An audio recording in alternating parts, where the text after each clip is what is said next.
오늘 말씀은 빌립보서 2장 17절입니다. 만일 너희 믿음의 재물과 섬김 위에 내가 나를 전제로 드릴지라도 나는 기뻐하고 너희 무리와 함께 기뻐하리니 만일 너희 믿음의 재물과 섬김 위에 내가 나를 전제로 드릴지라도 나는 기뻐하고 너희 무리와 함께 기뻐하리니. 빌립보서 2장 16절 말씀, 어제 말씀이었습니다. 사도 바울은 자신이 하나님 앞에서 내세울 것은 빌립보 성도들임을 분명히 밝혔습니다. 마지막 때에 주님 앞에 섰을 때 우리 주님께 내놓을 수 있는 것, 그것이 무엇인가? 영적인 열매입니다. 사람 열매입니다. 얼마나 살리고 세웠는가의 그 열매임을 사도 바울은 분명히 밝혔습니다. 이것이 신앙의 순수함을 지키는 비결 중에 하나가 되었습니다. 이것을 종말론적 관점이라고 이렇게 말합니다. 그런데 많은 분들이 이 종말론적이라는 게 무슨 말인가? 왜 그렇게 어려운 말을 사용하십니까? 이렇게 합니다. 이 종말론적이라는 이 단어가 조금 모호해 보이긴 하지만 실제로는 아주 분명한 우리 신앙의 기초를 잡아주고 기준이 되는 단어라 볼 수 있겠습니다. 이 종말론적이라는 것은요, 현재의 이해관계가 아니라 마지막 때에 주님 앞에 섰을 때 주님의 평가에 모든 초점을 맞추는 것을 의미합니다. 마지막 때에 주님의 평가에 초점을 맞추기 때문에 영혼의 세계에 초점을 맞추는 것과 같습니다. 이 땅에서의 삶을 영혼에 맞춘다. 그렇게 할 때 종말론적인 삶을 살아간다. 이렇게 표현합니다. 고린도후서 4장 18절 우리가 주목하는 것은 보이는 것이 아니요 보이지 않는 것이니 보이는 것은 잠깐이요 보이지 않는 것은 영원함이라. 이 땅에서 살아갈 때 우리가 이 땅에 주목하는 것이 아니라 어디에 주목해야 되느냐? 이 땅의 것은 보이는 것입니다. 우리가 주목해야 될 것은 보이지 않는 영원한 것. 이 땅의 잠깐이 아니라 영원히 있는 것에 포인트를 맞추고 거기에 집중하는 것. 이것이 종말론적인 삶의 모습이라 볼 수 있겠습니다. 이 삶을 살게 되어지면 이 땅에서 누리는 것이 삶의 기준이 될 수 없습니다. 이 땅의 것을 누리는 것에 매이지 않습니다. 골로새서 3장 1절에서 3절 보면요. 그러므로 너희가 그리스도와 함께 다시 살리심을 받았으면 위의 것을 찾으라. 거기는 그리스도께서 하나님 우편에 앉아 계시느니라. 위의 것을 생각하고 땅의 것을 생각하지 말라. 이는 너희가 죽었고 너희 생명이 그리스도와 함께 하나님 안에 감추어졌음이라. 우리 그리스도인은요, 예수 그리스도와 함께 죽었다가 다시 살리심을 받은 존재입니다. 그리고 이 생명은 하나님 안에 감춰져 있다. 예수 그리스도와 함께 하나님 안에 감춰져 있는 그런 존재가 그리스도인입니다. 그러면 하나님 안에 감춰져 있는 생명이기 때문에 그 삶의 기준이 어디냐 이것입니다. 하늘입니다. 하늘. 영원입니다. 영원. 사도 바울은 이러한 분명한 정체성과 또 이 진리를 가지고 있었기 때문에 그 삶의 동기가 어떻게 했냐 보니까요. 모든 것의 이유와 동기는 그리스도를 위하여. 모든 것의 이유와 동기는 하나님 나라를 위하여. 또 모든 것의 이유와 동기는 교회를 위하여. 또 모든 것의 이유와 동기는 사람을 살리고 세우기 위하여. 이것이 사도 바울의 모든 삶의 이유와 동기가 되었습니다. 오늘 본문 말씀은 이 부분에 대해서 더 분명히 밝혀주고 있습니다. 사도 바울의 태도와 이 관점이 어디에 맞춰져 있는지 아닌지를 분명히 보여주고 있습니다. 그리고 종말에 초점을 맞춘 삶의 극치를 보여준다고 볼 수 있습니다. 빌립보서 2장 17절 다시 읽겠습니다. 만일 너희 믿음의 재물과 성김 위에 내가 나를 전제로 드릴지라도 나는 기뻐하고 너희 무리와 함께 기뻐하리니. 프로슨 성경을 읽어드리겠습니다. 그러나 내가 여러분의 믿음에서 나오는 희생제사와 성김 위에 전제와 같이 부어질지라도 나는 기뻐하고 여러분 모두와 함께 기뻐할 것입니다.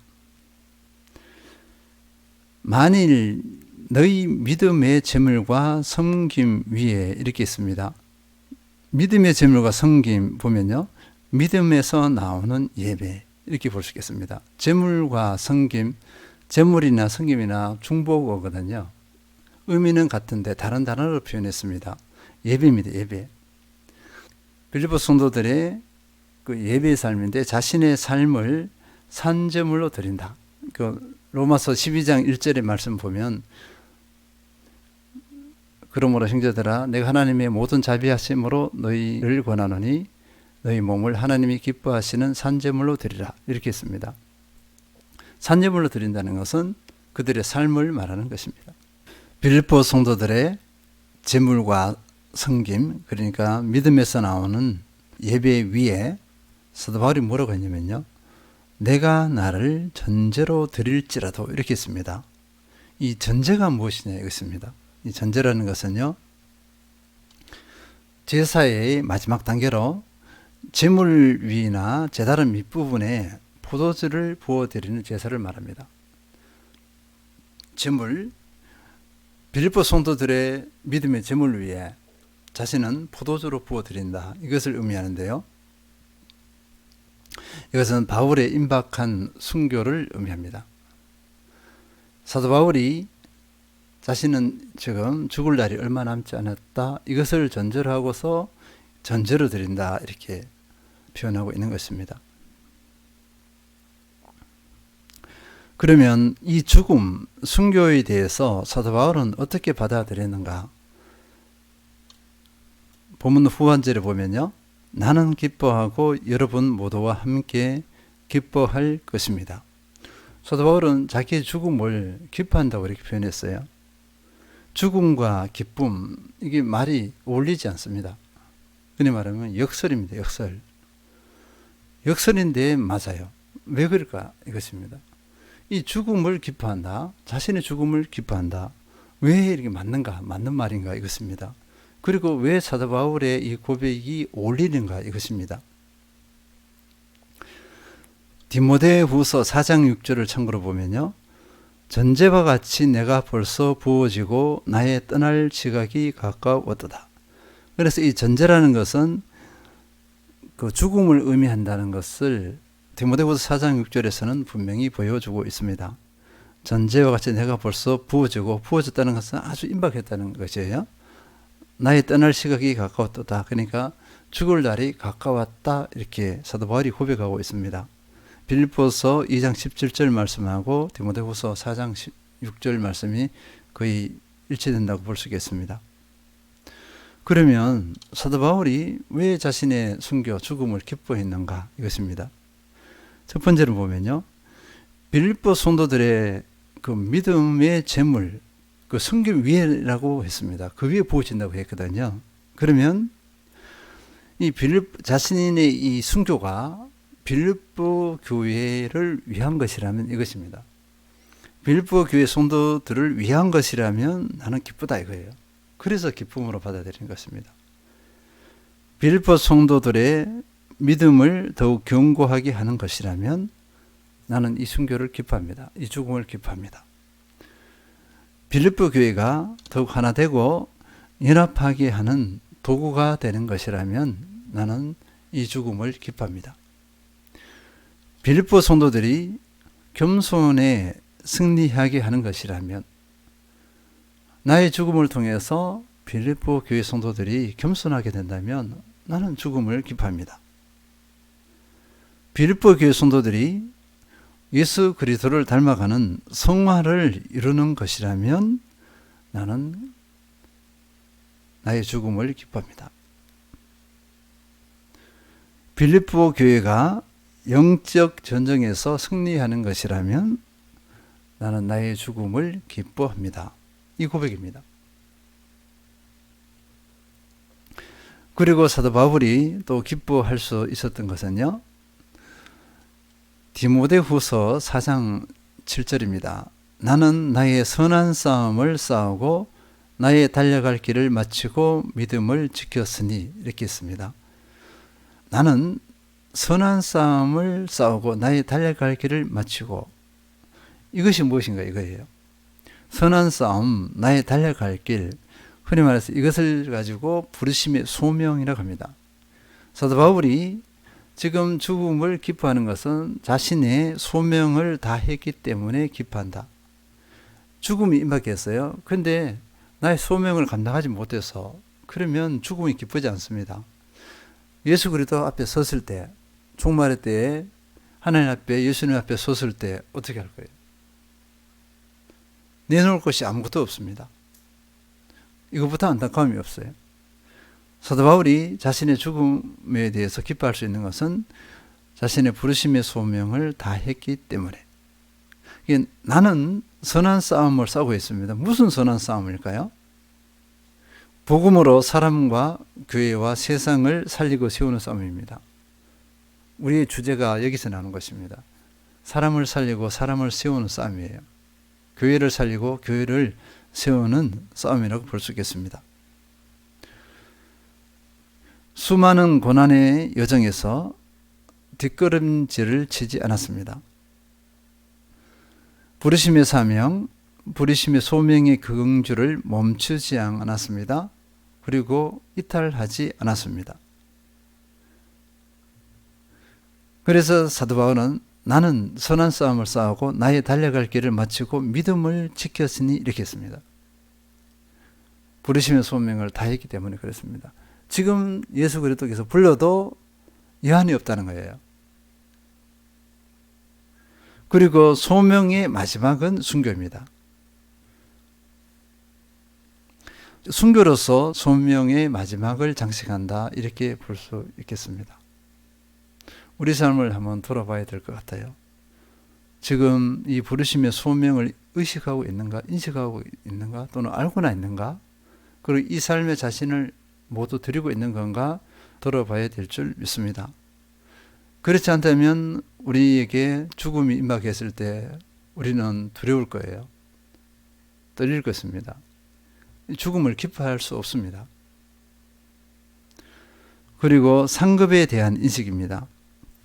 디모데후서 4장 8절, 이제 후로는 나를 위하여 의의 면류관이 예비되었으므로 주 곧 의로우신 재판장이 그날에 내게 주실 것이며 내게만 아니라 주의 나타나심을 사모하는 모든 자에게도 니라.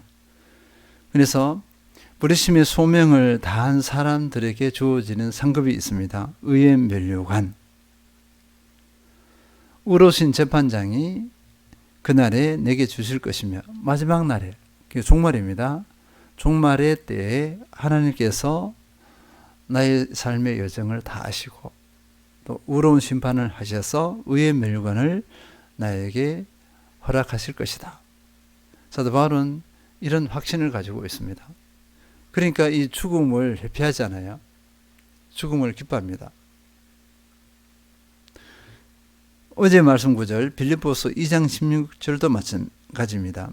생명의 말씀을 밝혀 나의 다름질이 헛되지 아니하고 수고도 헛되지 아니하므로 그리스도인 날에 내가 자랑할 것이 있게 하려 함이라. 내가 자랑할 것이 있게 한다. 이게 자랑의 멸관과 같아요. 이제 한번 돌아봐야 되겠습니다. 나의 삶의 여정, 그리고 주님 앞에 섰을 때 내가 어떤 태도를 취할 것인가, 그때 어떤 모습일까를 한번 생각해 봐야 합니다. 이것이 종말론적인 관점이에요. 이 의식이 없으면 마지막 때 주님 앞에 섰을 때를 의식하지 않으면 이 땅의 삶에 매여버립니다. 이 땅의 삶에서 벗어나지 못해요. 하늘나라의 삶에 맞추지 못합니다. 하나님의 삶의 방식에 맞추지 못합니다. 그리고 나의 부르심의 사명, 소명의 삶도 살아내지 못합니다. 그래서 우리는 늘 의식해야 하는 것이 마지막 때에 주님 앞에 섰을 때, 이것을 항상 질문하고 오늘도 두렵고 떨림으로 우리의 부르심의 삶을 살아내야 될 줄 믿습니다. 승리하시는 모든 성도님들 되시길 축원드립니다.